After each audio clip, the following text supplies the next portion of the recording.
Support for Veterans Corner Radio is made possible by M&M Printing and the Observer News of Ruskin, Florida. Hello and welcome to Veterans Corner Radio Podcast, information for and about veterans. In part one of a two-part program, host Joe Mulberger begins a conversation with retired U.S. Navy Admiral Mark Fitzgerald. Meet retired United States Navy Admiral Mark, callsign Lobster, Fitzgerald, and learn about his upbringing, his beginnings as a naval aviator, and follow him through his promotions to the rank of commander. Here now is Joe Mulberger with Veterans Corner Radio on Veterans Corner Radio Podcasts.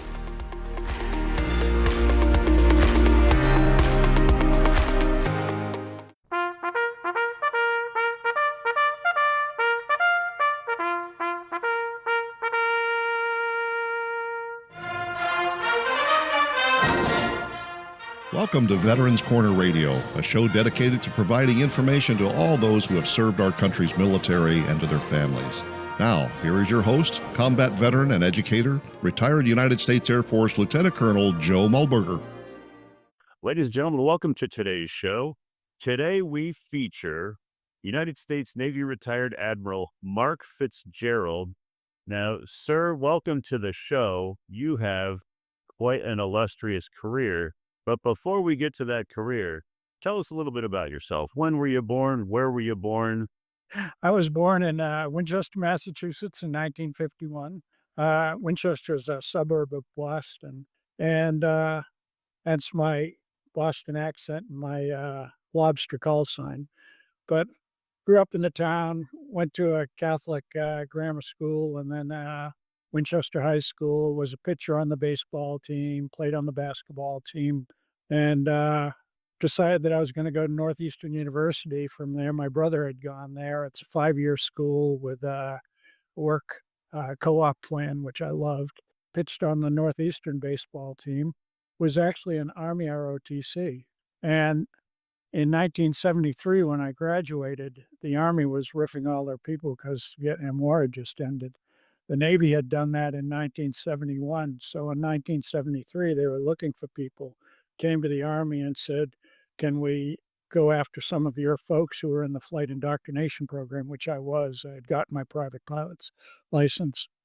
And of course, they showed glitzy pictures of aircraft carriers and jets flying. And, well, that's for me. Sign me up. So I had to go through and get commissioned as a second lieutenant in the Army. So I had to go to Army boot camp at Fort Bragg. And I got commissioned as a second lieutenant in the Army. And the next day, my then future wife swore me in as an ensign in the Navy. And I joined the Navy flight training. And shortly after I got married on the 19th of October of 73. Was your wife an officer in the military? No, my wife was a 18-year-old nursing student that I had met in that summer. And shortly after meeting her, we decided we were going to get married. Wow. How about that? 52 years later, we still are. Absolutely wonderful. So how is it that, that we have that movie Officer and a Gentleman, and there's the way that the folks that go into the Navy and become naval aviators at one time were developed to become flyers for the Navy. Did you go through something like that? Yeah, it was a special program, and there were quite a few Army guys who were coming into the Navy at that point, both helicopter pilots who had flown in Vietnam and rookie guys like me. And so they had an assimilation into the Navy program where you learned how to, put on your uniform and how to salute and what ranks were that. And anyway, they gave us a couple of weeks of that, and then we were off to start our flight training program. Where was flight training for you at that time? It was in Pensacola, and I was very fortuitous because they had a program that simultaneously you flew in the morning or the afternoon, and the other half you went to get your master's degree. So I got my master's degree in aeronautical systems engineering while I was going through flight training, and all the flight training was right there in Pensacola for me.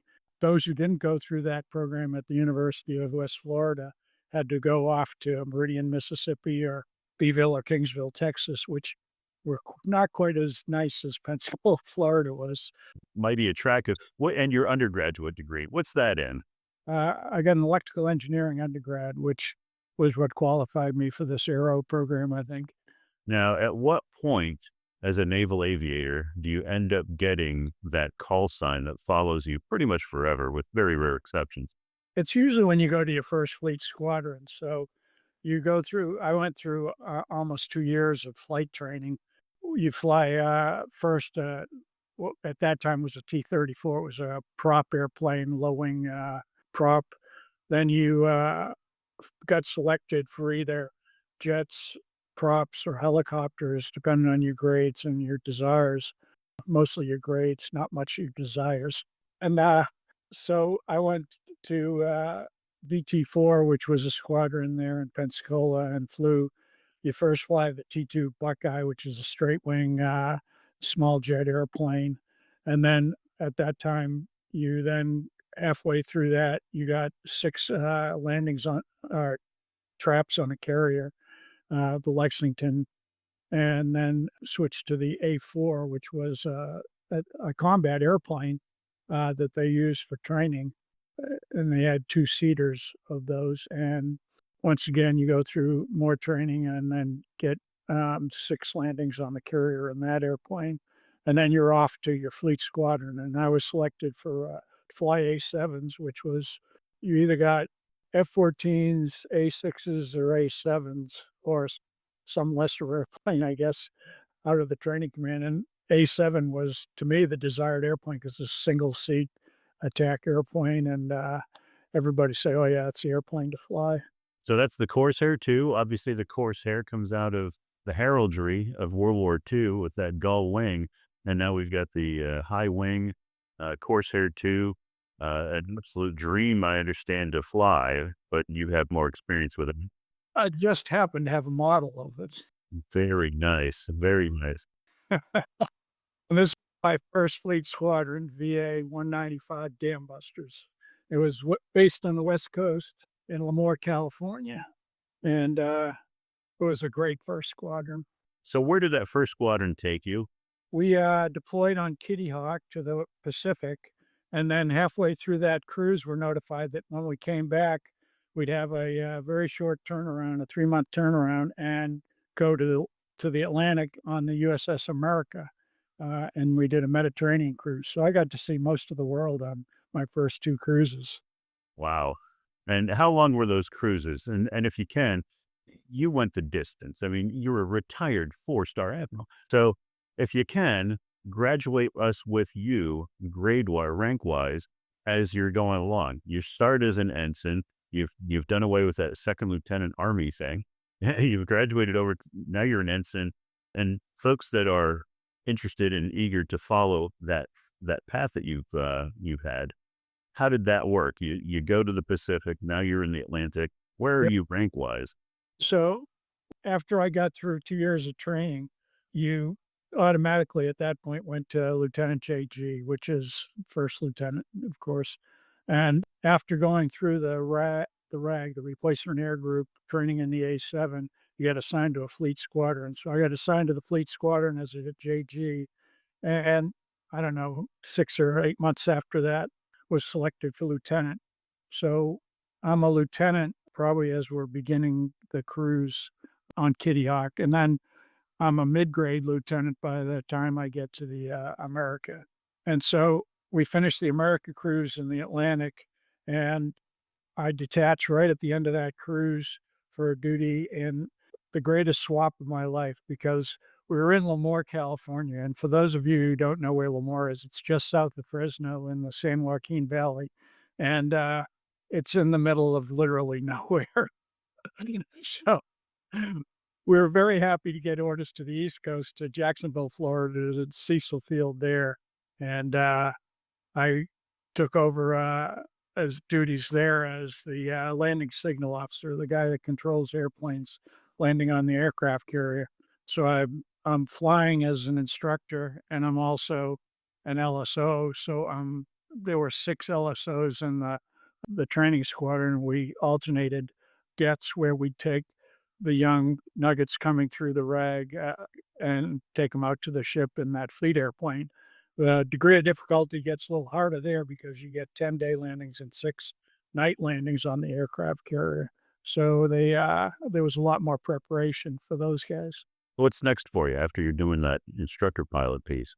So I'm done with that, and now there are, in the Navy, there were at the time 10 air wings, and each air wing has 2 what they call CAG LSOs, and the Carrier Air Wing Air Group LSO. So I'm in charge of getting the entire air wing aboard the ship day and night, all weather. We deployed on Forrestal and Saratoga while I was the CAG LSO. East Coast deployments out to the Indian Ocean on a couple of them. What was your first combat experience? All the way through, after that CAG tour, I went to War College, went to what they call a department head tour as a lieutenant commander, a major. And so I get selected for command right out of that department head tour. And I go to the VA 46 Klansmen, not with a K, with a C. They were formed up in 1956 by a guy named McDougall who had very deep ties to the Scottish clans. So all of our paraphernalia was Scottish plaid. And I go in as XO, and we're doing an East Coast cruise on John F. Kennedy. And of course, an East Coast cruise on Kennedy involves Fleet Week in New York and Fleet Week in Boston. Well, John F. Kennedy in Boston, of course, is quite a take. And this is June of 1990. And we go into Boston, and of course, I'm a hometown hero there because of my ties. And we just have a great time. And we come back, and now I take over command, and the squadron is going to go through transition to F-18 Hornets. So the pilots start going out of the squadron, the airplanes are getting transferred, and July 9th, I think it was 29th or 28th, whatever it was, Saddam invades Kuwait, and great panic ensues in the naval warfare world because the 2 carriers are out there, Independence and Midway, have been out there forever. Somebody's got to relieve them. Plus, we've got to get the stopgap in place for Saddam not to go into Saudi Arabia. So I get a call on a Friday afternoon from CAG around July, 30th or 31st, or maybe August 1st. I don't have a calendar here, but he says, "What do you think about getting all your planes and pilots back?" Said, "We can make it happen." He said, "Well, we're going to deploy probably next Saturday." So this is just the preparation to deploy. So, I scramble all weekend. We're grabbing airplanes back, trying to get the pilots back from thinking about F-18s to thinking about A-7s. And Monday we get the deploy order, and we're going to deploy on Saturday. And I'm just getting airplanes back through the door. We're trying to get pilots back to flying the A-7 from the F-18. I'm actually short one pilot, and the USS Carl Vinson has come back from the, quote, last A-7 cruise.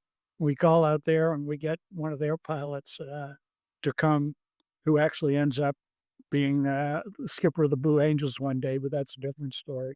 So we deploy on 4 days' notice to get up to Norfolk on Friday, and on Saturday the ship sets sail. Short story long, we head out across the pond. We get out there. Saratoga's on station. We relieve Independence. She comes home, and we were told, "Yeah, plan on being out there 2 or 3 months, and then we'll get you back." That was July, the beginning of August. You remember the war started in January, and we got back in August or April, so it was about a 9-month deployment. A lot of people swapping skivvies. Anyway, the bottom line is that we were out there training, and I'm assigned to be the strike leader for the first strike. And I have a counterpart on Saratoga, Spock Anderson, who was in Bragg LSO with me, He's got the lead on Saratoga, and the way it works is the carriers get to swap out for a quick R&R. We went up to Turkey for a quick one. Saratoga goes out to Israel for to Haifa.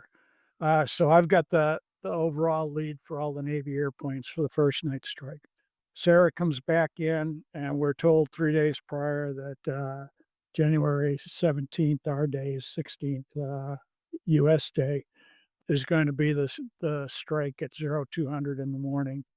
So I've got the lead of 84 airplanes going to Baghdad to take down all the air defenses. We've got some strike airplanes in there. We've got some Brit Tornadoes that are going to do their bunker buster with a JP-233 and crater all the runways. We've got our A-6s that are going to bomb Al Taqaddum, which is the airfield right in downtown Baghdad. And our mission is to get rid of the carry system, their integrated air defense system, take down the SAMs, take out some of the operating centers and whatever. So off we go. Not an easy task. We practiced this twice. The first time, a complete disaster because the Air Force tankers are flying their Air Force 60-mile racetracks, and we're trying to find them in the middle of the night with our A-7s, which have no air-to-air radar. And anyway, about half the airplanes find them. I mean, it's just a disaster. The Air Force General Caruana, who was in charge of the tankers, I went into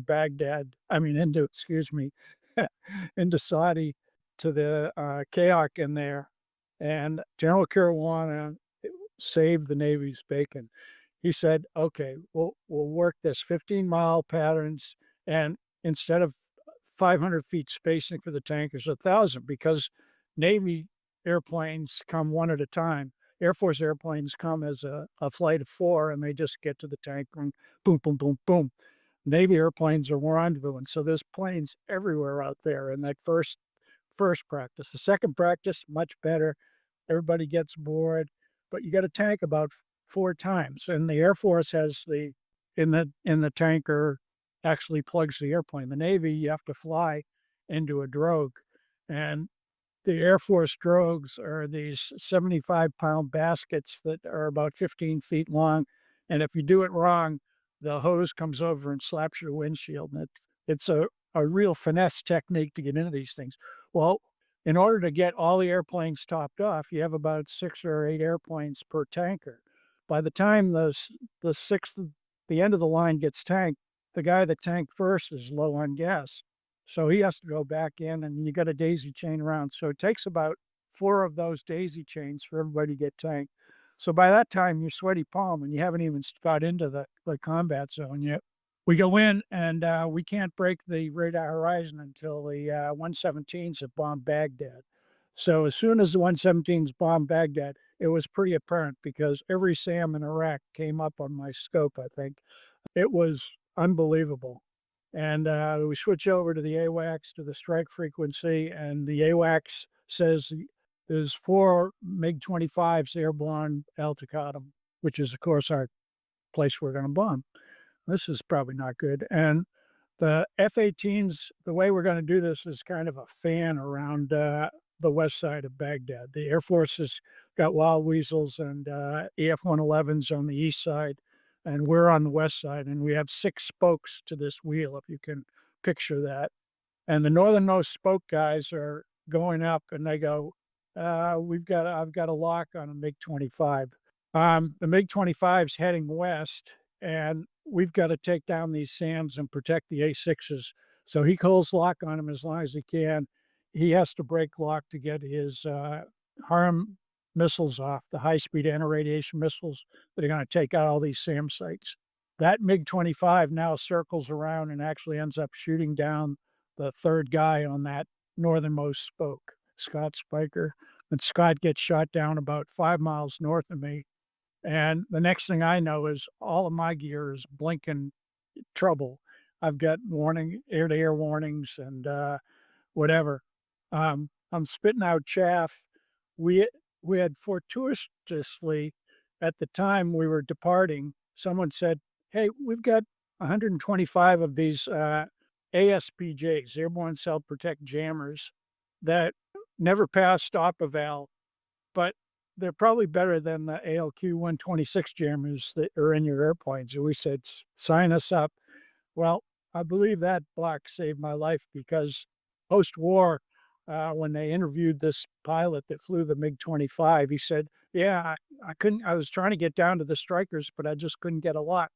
My radar kept breaking lock. Anyway, the MiG-25 goes over the top of me in full burner, and he exits the fight, and I still haven't got to Baghdad. So now I'm heading on up there, and I'm ready to shoot my first harm missile, and we're shooting these in what's called pre-brief mode. In other words, we're shooting them at a target that we know exists, and I launched the first one. They say, no, never look at a missile at night. What does the pilot do? I want to see this. Instantly blinded by this missile coming off the rails. But it goes off, climbs up real high to 80,000 feet, and it's off. I fire my second one. And now the reason the A7s are in this fight is because we have a special mode called target of opportunity that the Hornets don't have. And target of opportunity means you pick out a target that's actually emitting and you're going to shoot at it.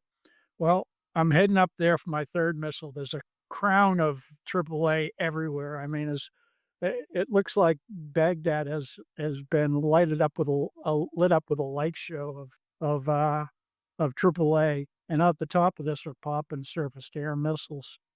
So I'm looking at my scope, and we had just gotten this TOO mode before we depart on cruise, and I'm not that trained on it. And there's a really weird 6 that's blinking on and off, and I look up and there's an SA-6 kind of doing a rendezvous on me, and I quickly shot my third missile, and the other 2 had come off real high. This one goes straight down at the SAM site, and I got out of Dodge and lived and came back. Same program coming back. You got to do more tanking at night because we're coming out and we got no gas in the airplanes. Everybody gets a little gas. You get enough gas, and now you can break off and go to the carrier for a night carrier landing. Another exciting evolution. By the time we get down to the deck, it's 5.5 hours of flight time in an airplane that's single seat. You're strapped in and very uncomfortable relieving yourself in that airplane. Anyway, we land. I look at the guy next to me and we both go, holy mackerel, and we're kissing the deck. That was unbelievable. Anyway, so for 43 days we carried on, and we didn't lose a single airplane or pilot, and I couldn't be prouder of not just the pilots in our squadron, but the mechs, the people that take care of our airplanes, the whole ship's crew. Because when you think of it, it starts out in the boiler room. Somebody's got to produce the steam to fire the catapults. You look at the mess decks. If they're not feeding you, you're not going flying. Yeah, you get up there to the people that are putting fuel in the airplane, the people that are directing airplanes, the people that are doing the really hard jobs up there. They're doing them 16, 18 hours a day. Their average age 21, 22 years old. Unbelievable. Well, that's quite exciting. Now, you're a commander at this time, or are you a captain at this time? I'm a commander at this time, so lieutenant colonel in your jargon. But well, I'll tell you what, ladies and gentlemen, here on Veterans Corner Radio, we say that our veterans are worth their value in gold, but we have an extra gold plus moment here.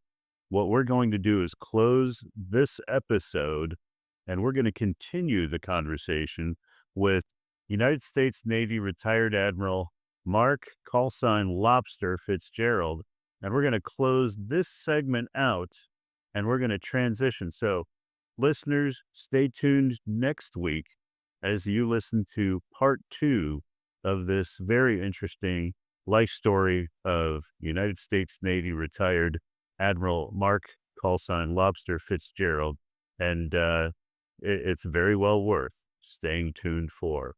So, sir, thank you for your time, and we're going to just close out today. You've been listening to Veterans Corner Radio with your host, retired United States Air Force Lieutenant Colonel Joe Mulberger. The views expressed on this program are those of Joe and his guests and our opinions based on the best available information. In matters of law or governmental regulation, it will always be best to check with the appropriate agency. Thanks for listening, and we hope you'll join us for the next program on Veterans Corner Radio. Here's a quick final thought. If you're enjoying these podcasts, why not take a minute to subscribe or mark Veterans Corner Radio as a favorite? It's easy, and you'll be set to be among the first to find out when new podcasts are published. And thanks again for listening to Veterans Corner Radio.